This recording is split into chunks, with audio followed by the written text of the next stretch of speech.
Design so I can do this. Good morning, good afternoon, good evening, good whatever, whenever you see this. I am. I'm not setting a timer today, but oh snap, death and the Conqueror of Swords at the cut.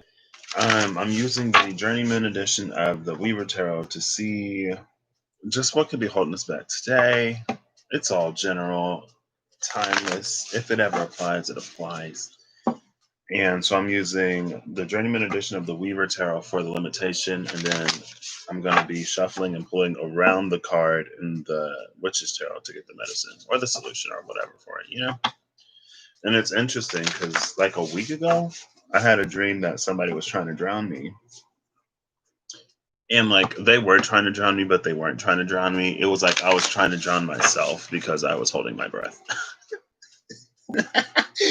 After I woke up, I was like, yeah, I was the one holding my breath. So, like, but when it came, because it was like water based, I was like, oh, so like drowning in emotions, maybe. And then last night, I had a dream and I looked up one of the animals for a dream from the dream and it said something about emotional freedom. And I was like, wow, so I'm not drowning anymore. I was like, yeah, because you started breathing. So I'm feeling good. I had a weird series of dreams last night. And this is the second night of questionable sleep. Like I've been going to bed a little earlier, but then I'll wake up between like 2 and 4 and be up. And I'll try to go back to sleep, but it doesn't happen. So I'll wake up like every 20 minutes or an hour. And then also I've been having these like broken dreams because I haven't slept the whole night through. And so I'll wake up in the same setting. And it's like I'm coming in and out of the same dream. Now yesterday, oh, should I take this card, y'all? Look at how far it flew out. Yeah, we'll take it. Even though one already fell down, so we're gonna have two. But yesterday it was like a classroom setting, so I was falling asleep in class. The Three of Wands is at the bottom of the deck, and I just saw this card, interestingly enough, when I was shuffling the Witch's Tarot. The Three of Wands was at the cut with the Nine of Swords, and that's muddy sort of manifestation.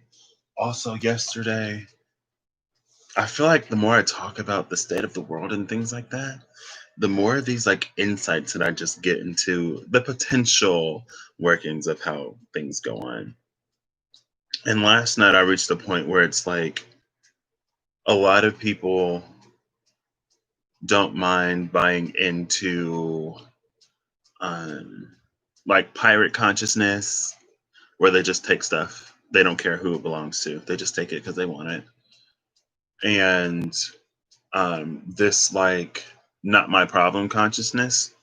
And so what they do is they create this paradigm or they live in this paradigm where it's like I take what I want and I don't care who it hurts. And also as long as I'm good, I don't care what anyone else is going through.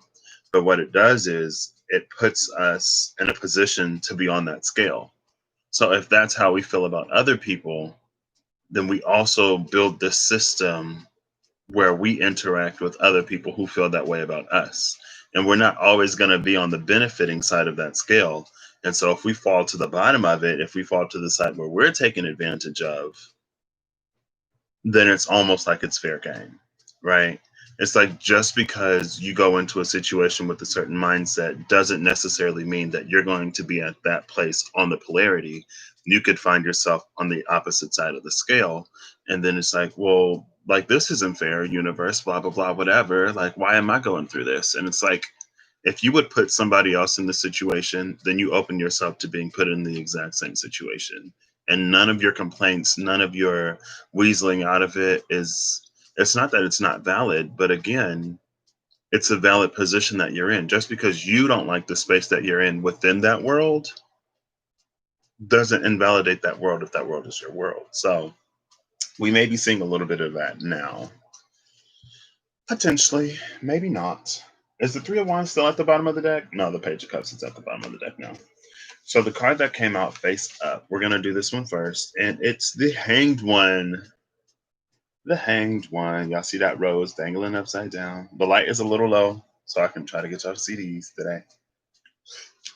And so we're going to do a few shuffles and then we'll pull around the hanged one. And maybe that's sort of that energy, right?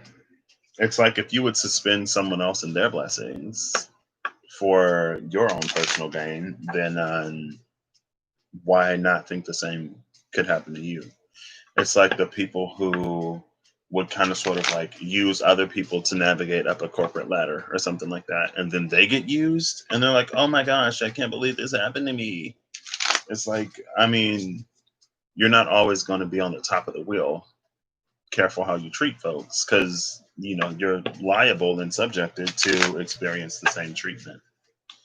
Also, last night, I realized that I was in a position to get some stuff for some people yesterday. And even though I was bordering on that light consciousness, I was like, you know what? I know I'm gonna have enough and I'm good. And I don't know. I went to bed last night feeling good about that. Even though it wasn't much, I was able to do a little bit. So let's go. We're just gonna read from the bottom of the deck. So the Page of Pentacles, the Three of Swords. Oh, okay, no, it's not so helpful on these. And the Eight, seven, Seven of Wands. Hold on, let me make sure. Yeah, the Seven of Wands. Page of Pentacles, Three of Swords, Seven of Wands at the bottom of the deck. Again, I feel like that's sort of an incomplete understanding of how things work. And it's incomplete because, again, it's like that what goes around comes around type energy, but we don't like it when it comes around. But again, since we're passing it around, we are also subjected to it coming around. And that's what needs to be really fixed and balanced to get people to come out of the space that they're in. Such an interesting dream last night. Who are we looking for? The Hangman. Okay. Okay.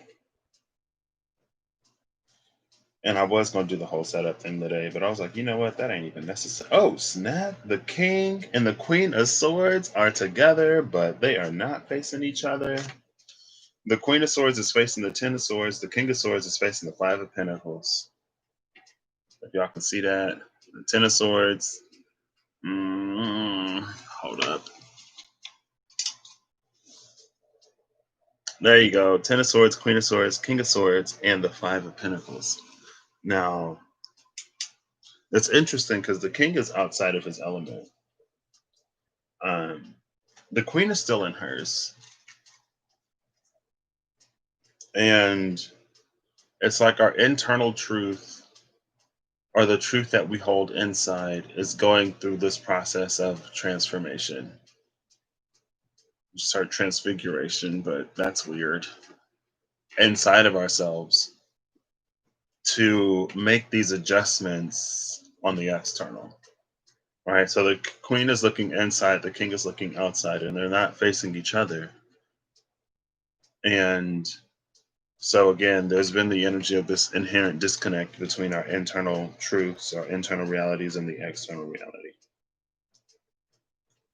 And to really consolidate it, it's like things need to come to a balance and equilibrium within the self. Oh, snap. That's some interesting energy sitting around the Empress. Here we go. Oh, girl, I'm tired of seeing you. This gosh darn Page of Swords. The Page of Swords is like the only card I don't like in this deck. But it's fine. So, with our limitation being the Hanged One, again, the Hanged One is an energy of enlightenment and realization. In this deck, the Hanged One is a rose and it speaks of love, right? If we can't love ourselves, then it affects the love that we sort of experience in our external world, that we give to other people, and that we allow ourselves to receive from other people. And it's almost like love and compassion. Okay, just follow me for a second. Take it as it resonates. It's almost like love and compassion aren't necessarily the governing fundamental principles of the universe, but in order for us to live a life that is pleasant, in order for us to live in a world that is fair and balanced, in order to not experience such extreme polarity. If we put ourselves on the love side, with what goes around comes around, we're putting out good, so good comes around, and we're putting out good, and good comes around. And it's this cycle over here instead of this broader, like, the whole spectrum. Because ultimately, it's like what you put out, you get back. And so, if you want a good life, if you want to live in a good world where, a lot of people are doing the good stuff, then live in that good energy, then do good things, then don't take advantage of people. But again, it's almost like our limitation is that we're getting hung up on these systems, and it's easier to do that because, oh, it's only been 10 minutes. It's easier to do that because it's like when someone does something bad to us, then we want something bad to happen to them. Or when someone does something bad to us, we find someone that we can do something bad to vent that frustration and to come into a sense of power. Whereas in this other situation, we felt powerless. If we're born into lack, then a lot of times we focus more on the things that we don't have than the things that we do have, right? It's just like how some people, they might not have grown up with much, but they were growing up with an abundance of love. But when they have kids, they focus on, and I've talked about this before, but when they have kids, they focus on the things that they didn't have when they were a child. And the things that they did have doesn't necessarily have a seat at that table. And so what might happen is they'll go out and they'll work hard and they'll give their kids all of the stuff that they didn't have, but they forget to give the kids the love, right? And the presence and the affection and the compassion and the presence being there. And so in their mind, it's like, well, I'm giving you everything that I didn't have. This is how I show you that I love you. But in the child's mind, it's like, well, I'd love to have a parent that's there and that acts like they care about me and doesn't think that they can solve or fill these emotional voids and rifts with things, right? But that's this hangman energy. It's because it's polarized. It's how we come into the world and then we get polarized and sort of stretched out and pulled apart. And the medicine for that is coming into a new understanding of how the world works. With the Page of Swords and the World card, that is air energy and Saturn. Air energy and Saturn is kind of Uranus, a little bit, through the space of Aquarius. But Uranus isn't necessarily good at cementing things. It's good at shaking things up. It's good at breaking stuff up. It's good at getting you to see something, hopefully. But it's not good at like creating that new foundation. And I feel like Saturn energy is a little bit better at being like, this is the new baseline. But with that Page of Swords, it's like we're going to be building it with um, these new blocks. It's like we're in a time of building a new foundation right now for the world to come. And again, it's like the world to come is already fixed. Spiritually, energetically, that energy already is what it is. We're just catching up to it. And because I remember it came out within the past week at some point, and I was like, the world? How are we starting with the world and then we go to the tower? I was like, wait. But as above, so below. And a lot of times the below is catching up to the above, right? But we can look at the below to see how the above works, more or less. Um, when everything is like stable and nothing is changing, then yeah. But if there's already this spike up here and things are already changing up here, then it's going to take a minute to come down here. And then towards the end, you get that spike, and then it slowly, gradually starts to increase to where this is up here. Um, and yeah, it was just the energy of like, oh, it's already fixed spiritually, energetically. The earth is just catching up to it, right?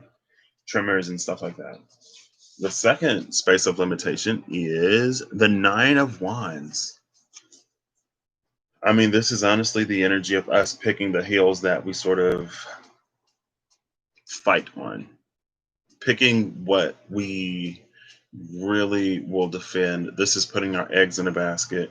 You see the Four of Wands on the borders. and then the Five of Wands forming the star on the inside. Um, it's interesting because on the Five of Wands, it's a pentagram, and the Nine of Wands, the Five of Wands forms a pentacle. And so that's us putting spirit above everything else, us putting spirit above and beyond the physical, knowing and believing that, well, these cards are always the limitation, so it's not doing this. But if it weren't the limitation, because it's what we're struggling with, the point that we're struggling to get to, it's putting our spiritual sense and our spiritual lives far above the physical, believing in the power of the everything that there is to completely shift things, right? And then with the Four of Wands on the outside, it's like it's locking that into place. It is holding that gateway, that portal open. And so let's see what's around the Nine of Wands. I don't think I saw it, so I'll start at the top of the deck this time. Ace of Wands, Seven of Cups, and the Six of Swords are the top three cards. Six of Swords, Ace of Wands, Seven of Cups, Six of Swords. I feel like that's sort of like once we get our own internal clock on, once we light that internal fire, then it puts us in a space to cut through illusion enough that we aren't pursuing those options that sort of lead us to circle the drain, if you will. And we actually begin to move forward. The Three and the Four of Wands are together. Wait, I saw all of these. I saw all of these. I didn't realize how close to the top of the deck that Hangman was, I guess. So we're looking for the medicine of the Nine of Wands. I just woke up not too long ago, y'all. It's been an interesting night. Some interesting dreams. Oh, snap, I just saw you. You were at the bottom of the deck before I shuffled. So, around this Nine of Wands, and this is what the Nine of Wands looks like in this deck. In this deck, she's like, y'all probably can't see her that well, but she's like victorious. She ain't tired. She ain't beat up. She can go all night, all day for a week straight, no food, no water. She's good. She's trained for this. She's prepared for this. She has the stamina and the stability. So, again, the limitation here is being able to put spirit, being able to put our faith and belief above and beyond what our physical reality is looking like and what we think it presents to us. And because that's sort of the case, there are these exit points and entryways that we don't see, that are blocked off to us because we don't, like, they're not in the realm of possibility for us. And since they're not in the realm of possibility for us, those doors don't open. Those doors look like brick walls, right? And it's like, if you know where the door is and you know what to look for, then you can find that little knob in the middle of the brick wall that opens up into a whole door, whereas somebody else would just see a wall, right? And again, it also came out last night that, like, that's why we've been doing so much inner child work, because the inner child has the imagination to dream of an escape, not only dream of an escape, but to also believe in it, because it has not yet been tainted by expectations. And oh, Bloomin' Rose, oh snap! How long you been there, girl? Oh, you just popped up. Okay. Good morning. How are you doing today? Our inner child hasn't yet been tainted by, like, what is realistic and what isn't. Like, still believes in Santa Claus, the Easter Bunny, superheroes, and stuff like that. And when that came out, I was like, wow, so like this really is a progression. This really is a progression. Because at least for me, too much peach crown. Just take it easy. Lay it on down. Don't move too quick or the room might start to spin, give you a little vertigo. It is Virgo season. Vertigo for Virgo season. Turn up. Um, but it really does sort of follow, right? We're doing all of this inner child work, all of this inner child healing. The inner child is the most powerful part of us because it's the part that not only can imagine, but that can also believe, that can see a way out of no way.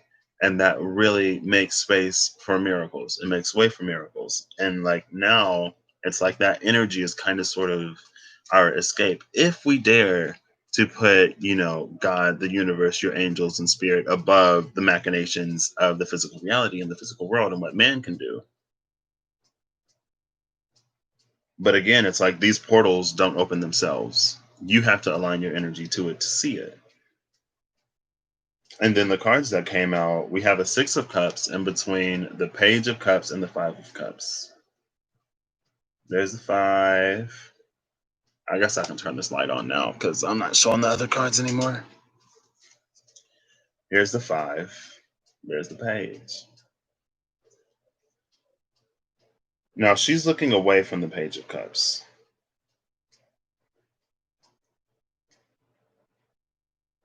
And because she's looking away from the Page of Cups, it's almost like this energy is inverted. It's like the mermaid is seeing those two cups as upright and the other three cups as in reverse. But in reality, the two cups are in reverse and the three cups are upright. And so this is this is an all upright deck. So but the energy of the Five of Wands here is in reverse when she turns to look at her inner child. And there's something about, and again, it's almost aligning to a higher form of that hanged one energy, because the hanged one could also be the space of the inner child, the space of one with an imagination that's a little larger than reality, and they operate and they move in ways that we don't equate to physical progress, and so it can look stuck, right? But it's like they're practicing this magic, they're honing their crafts, and all of the magic is mental and spiritual, that then puts them in an energy to be successful, right? And it's kind of sort of the lines of like, these eccentric millionaires that have these like weird sort of like houses and collections of all kind of things. It's, the geniuses who are a little mad or who are a little out of touch with reality. It's not completely far gone because it needs to be grounded somewhat, right?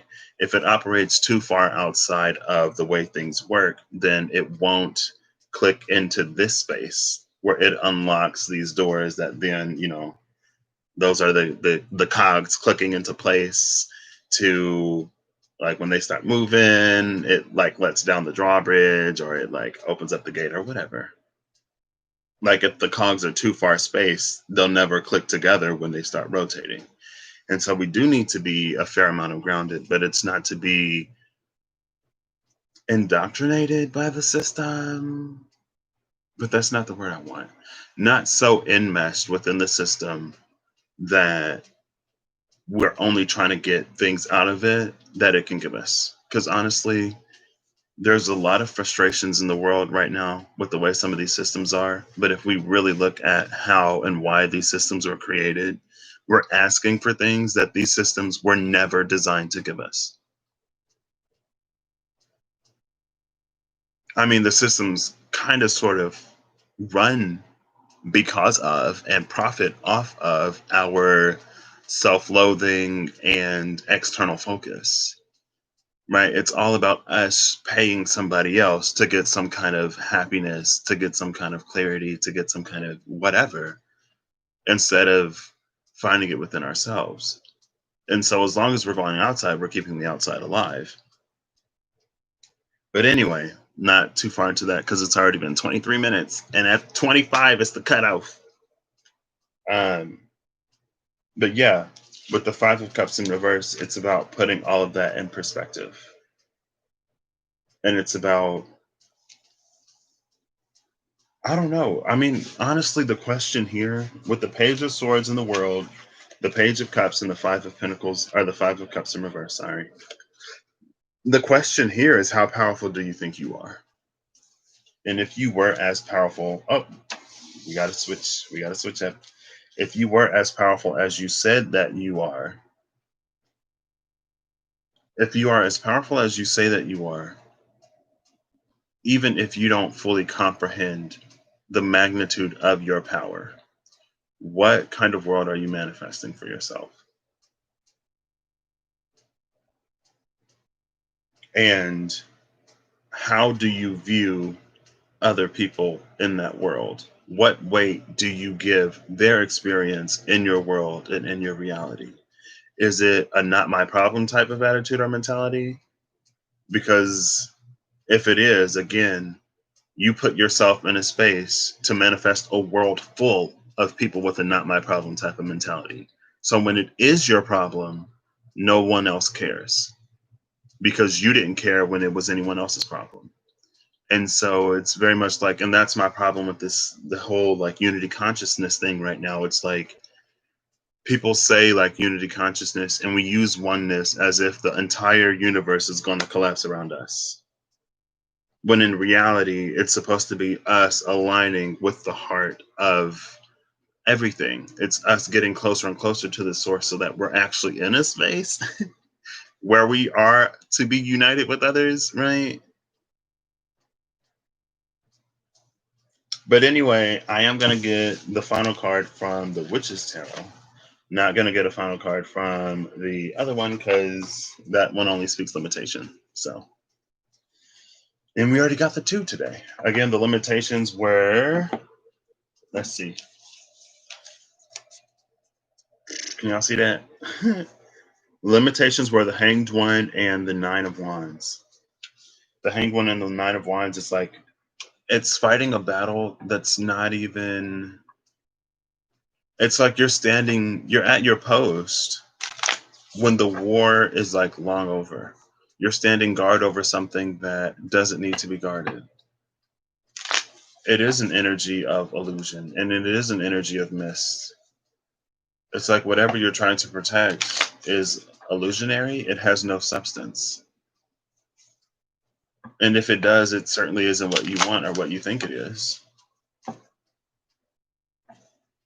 But when we only see people as things to be used and tossed aside, or if we see other people as inconsequential, then that's what you're putting out into the universe. So you will also be inconsequential. All right, let's go. Wow. Yeah, that kid was messed up though. I don't know. I had such an interesting dream last night. I already said that, but it really was. Okay, final message from the Witch's Tarot, please. Oh, y'all see this?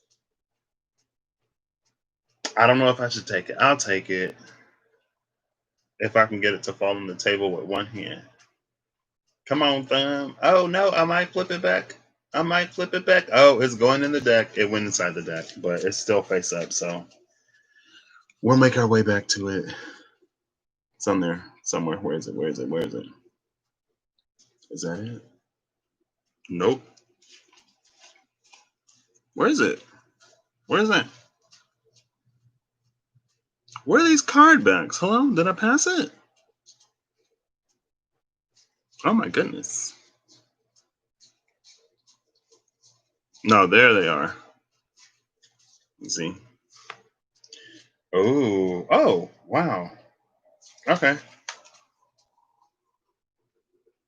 The Nine of Cups and the Two of Wands with the Six of Pennies at the bottom of the deck. Again, this is the energy. Like you give, like what comes around goes around. What you give, you receive. The state of your heart inside is going to be the state of your reality on the outside. And with the Nine of Cups and the Two of Wands, it's like the Two of Wands isn't even looking at the Nine of Cups. And the Nine of Cups, this is an energy, this is a very like, because you see the Nine of Cups looking at the Two of Wands, but the Two of Wands is looking in a different direction. This is at the end of the day when you get a little bit older, a little more gray, and you're like, man, I wish I would have like made a different choice in the past. When I was in that situation and I knew I should have went right, but I went left because left was enticing and it looked prettier or whatever. Left was easier. Left didn't involve as much hard work, introspection, crying, diving into the ugly and the deep. Like I wish I would have done that then, because then I'd be in a better position now. And again, I just got the feeling that once things start up, If there's anything that we kind of sort of feel should have been ours, but it isn't, we're going to know that we were the only ones, like we're the ones who are responsible for us not having whatever it is. We're going to know that it was well within our power to do whatever we needed to do to get this. And that's kind of sort of the unfortunate part of it. But again, with the Six of Pentacles, like what you get out is what it's like, it's what you put in. And there's almost like also this sort of like, oh, well, last time I took the spiritual route. Same blooming rose. Same. It's like, well, last time nothing happened, or last time I did it for this amount of time and nothing ever happened. And it might have been on the Legacy channel, or it might have been on my new channel, where there was this analogy of a vending machine or one of those little crane games or something like that at an arcade, and it costs $5 to play, but the bill receiver is busted, so you have to put in quarters, right? And maybe you read $5 as 50 cents because you're not really paying attention. So you put in two quarters, nothing happens. You put in a few more quarters, nothing happens. You work your way all the way up to like $4.50, and then you walk away thinking you wasted $4.50 on a machine that's busted that just took your money and there are no refunds. Now, there is someone, or in this metaphor, there was someone sitting on the outside who wants to play this game for as little money as possible. And they know that the game costs $5. But they also know that when other people see this, they don't pay enough attention to realize that it costs $5. And so they might have to put a little bit more into it than they expected before things really start to shift and move, right? But again, like no one's paying attention. So what this energy will do is it'll sit by, it'll watch other people at the machine. And when they give up at $1, when they give up at 250, when they give up at 475, it'll come in and only have to put in a quarter and get the whole game. Like that energy is getting a full $5 experience for a quarter because someone else gave up at 475.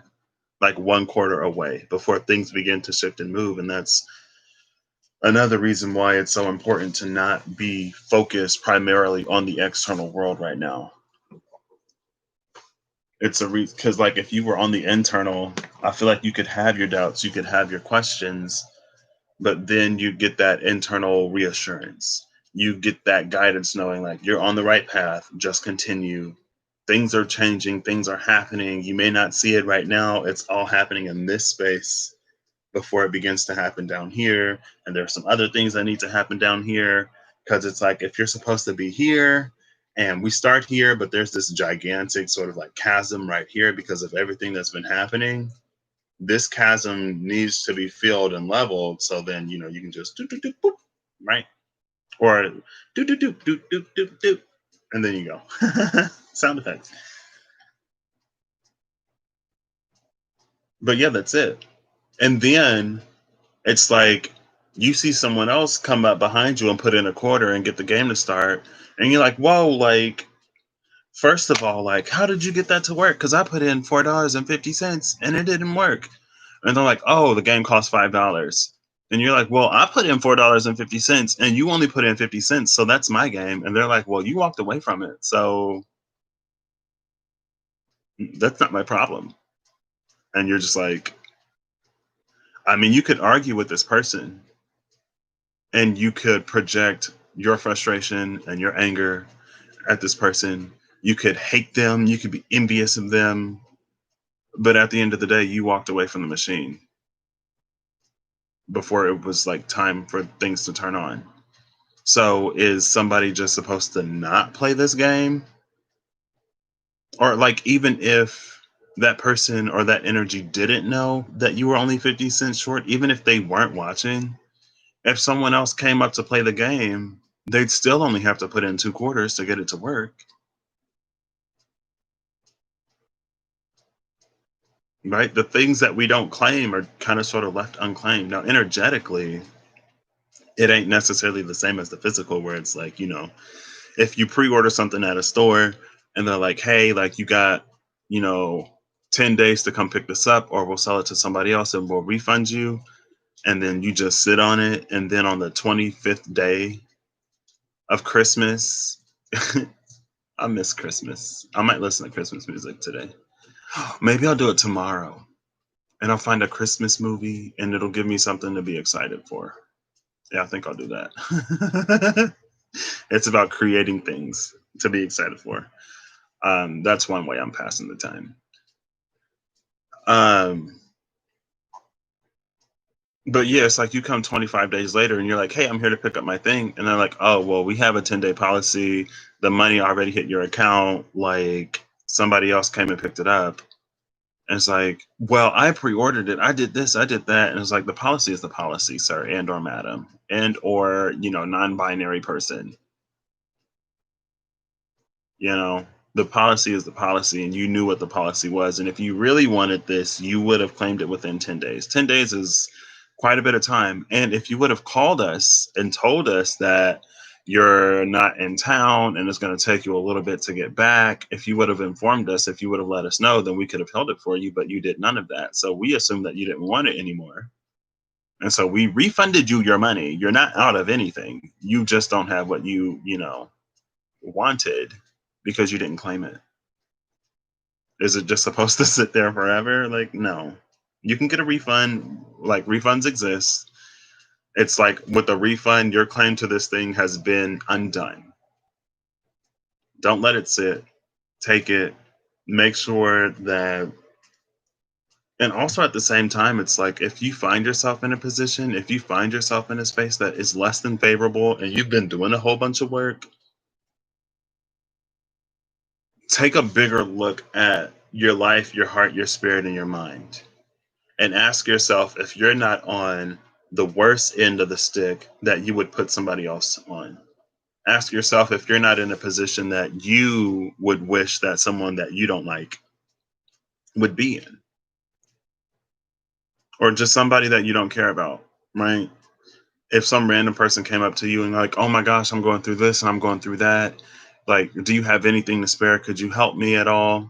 And if you look at them and you're like, nope, I don't have anything for you, although you have a whole bunch of excess that you will then throw away or waste or not utilize. If you can look at that person and not care, then why is the universe, why is anyone else supposed to care about you when you find yourself in that position? What goes around comes around. And when we align ourselves to this side of the spectrum, we also align ourselves to that side. That's why this open heart is important. The inner child can see ways out of situations that the adult wouldn't see. That's why that inner child healing was important. It's like things are really, it's the energy of things really coming together to really put us in the position to find our way out of whatever situations we find ourselves in these times. But if we didn't fully do it, if we didn't fully integrate it, if we didn't fully dive into that, then there are no tools in the toolkit. Your toolbox is empty, right? You left them all at home. You said you wouldn't need them today, even though spirit told you, hey, like bring those tools.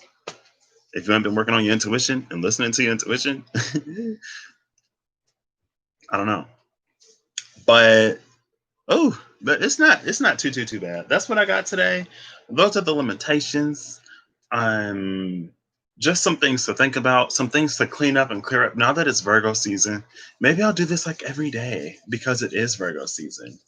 And again, they're not necessarily all going to resonate every day because they're always general and collective, right? But also it's just like some things to keep in mind and to see where we're at and where we fall on that scale, right? It's like if you feel like you're justified in treating wait staff like garbage and now you have to get a waiting job and you get treated like garbage. It's like people, a lot of times we don't even see the parallel there. We don't even see the connection there. It's just like, why is this person treating me like that? And why is that person treating me like this? And blah, blah, blah. We're projecting on the other people instead of realizing, hey, like this is something that I was doing to other folks.